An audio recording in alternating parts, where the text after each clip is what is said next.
So when we are presenting our financials to users, when we are doing our financial statement reporting, our statement of financial position, we always use the basic accounting equation. And in some cases, you'll see in your study guides, especially, they'll keep referring to the BAE, the basic accounting equation. This is what we're going to take a look at now. So what we look at, what belongs to you as the owner, your financial position. What is the company's financial position? Anything that the business owns minus anything that the business owes. It's a very practical understanding or very practical application of the realities of life, right? When we take a look at what you're worth, we need to take a look at all the stuff you have, but we need to take a look at all the bills that you have to pay and all the debt that you have as well before we can say what's really yours. You aren't rich if all the assets that you've got is because you've taken loans out for everything. Because if you sell all the assets and you pay off all the loans, what's left? Do you actually have anything? So your real wealth and your concept of wealth and what really belongs to you, your equity, is about what you own minus what you owe. Whatever's left, we talk about as our net asset value or our equity. So when we present and when we report on our financial position, it's probably a pretty good thing that we let people know what the net asset value is.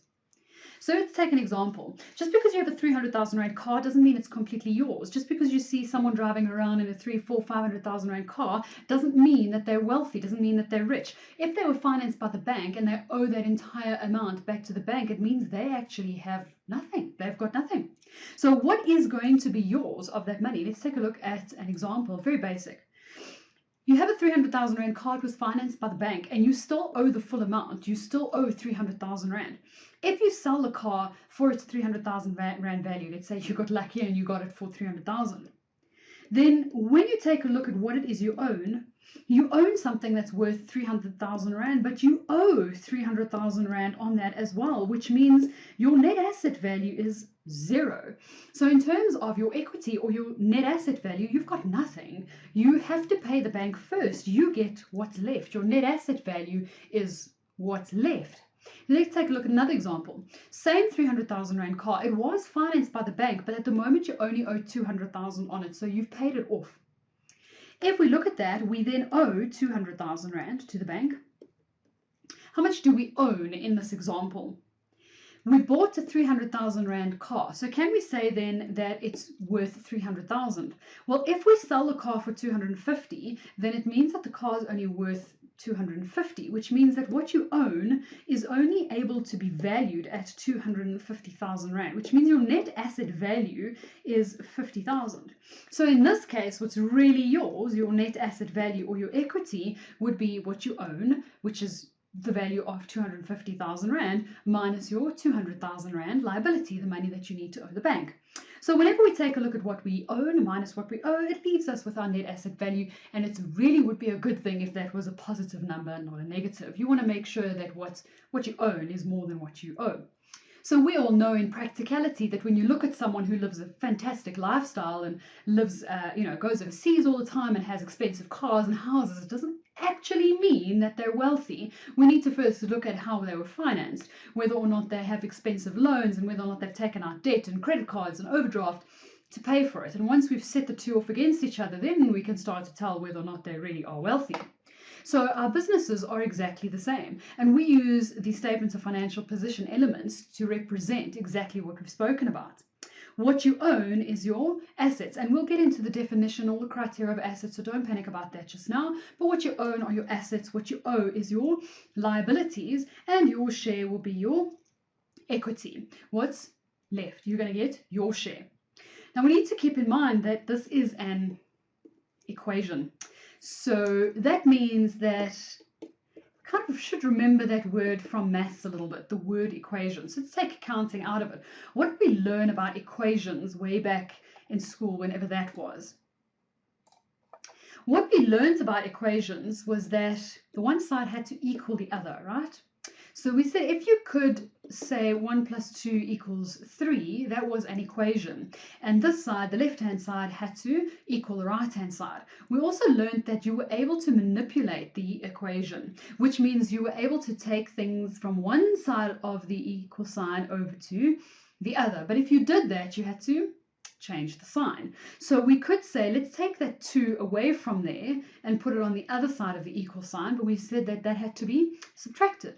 So now we're sitting with 1 equals 3 minus 2. Does the equation still balance? 1 equals 3 minus 2 is equal to 1. Yes, it balances. So these two say exactly the same thing, even though they are different. And our accounting equation is exactly the same. So we've taken a look at the maths. Now let's take a look at the accounting. We've got assets minus liabilities equals equity. Assets minus liabilities equals equity, or what we talk about as, and what your study guide refers to and your textbook will refer to as a net asset value. Those are saying the same thing at the moment. So your assets minus your liabilities equals your equity. So many students I know, and I remember doing the same myself, used to write these little things on post-it notes and put it on the wall so that they never forgot where the equal sign was, plus, minus, whatever. And I understand that. However, I'm going to ask you to watch this video once or twice, really think about it, because if you get into an exam and you panic a little, or you've had a bit of a bad day, you may forget which side and where the equal sign is, and. I can't have that. We need to make sure you're comfortable with this. So I'm going to say watch this video, go through it and think about it. Make sure you're comfortable with why it is that we're subtracting one from the other. Our assets, that's what you own. Minus what you owe equals what's left. It makes sense, right? You owned the asset, the 250,000 rands car. The car was worth 250,000 rand. You owed 200,000 on it. There was left. So when you get into complicated examples a little bit later and you're not quite sure where it's plus should minus, is it plus liabilities or minus liabilities, take it back to basics. Take it back to this thing and make sure that you can work it out and think about it for yourself rather than just memorize it off by heart. So when we look at now manipulating this equation, because it is an equation, if we say assets minus liabilities equals equity, we could do exactly the same thing we did here and say we can move the liabilities from this side of the equal sign over to the other side of the equal sign. That would leave us with assets equals equity and liabilities on this side. But remember, we have to change the sign, which means we would add that. So now what we've got is assets equals equity plus liabilities, and they must still balance. So in this case, remember we said your asset was worth 250,000 rand. Your liability, you owed 200,000 rand on the car, and that meant that you had 50,000 rand left. If we look at the same thing here, 250 minus 200 equals 50, so therefore left-hand side equals right-hand side. Your assets here, 250,000. Your equity was 50,000. And your liability was 200,000. 250,000 is equal to 50 plus 250, which means our left-hand side and our right-hand side are equal, which means these two say exactly the same thing and we are happy. When we present the statement of financial position, we will be using this. Okay? This is how we represent the statement of financial position. We represent all the assets and then we represent all the equity and liabilities. If you go back to my little example, my little format of the statement of financial position in study unit 1, you'll see the assets were separate from the equity and liabilities. Why have they done this? Why have they confused it? That makes much more sense. Your net asset value, what's left is what you own minus what you owe, which is great. They've done this because of what we spoke about right up front in this particular chapter, which is taking a look at where you get the money from, where your funding comes from. Okay? Where did the money come from? Remember we said, where did the money come from? Did it come from your investors? Did it come from liabilities, banks, finances? Where did the money come from? And then your assets is, where did the money go? What did you do with it? What did you invest it in? We invested in machinery, we invested in whatever. So when we take a look at your investments, what you did with the money, where did the money come from and where is it coming from and where is it going to go is how we've split from there. The money is coming from the investors and the loans and the financiers, all your liabilities, and it's going to all your assets, to hopefully increasing your assets, your PPE, your inventory, your debtors, your cash, etc., etc. So we split it that way. This, make sure you're very comfortable with this. This you're going to have to get very up close and personal with. You've got to be very comfortable with this. It's going to have to be your best friend.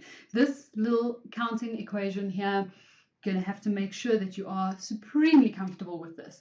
Go back and do exercise 1 and 2 from the study unit, from study unit 2 in your UNISA study guide. Make sure you're comfortable with it. Again, the examples are very simple at the moment, and that's great. But as they get more complicated, you're going to want to make sure that you can come back to basics and think about it simply so that you can work it out.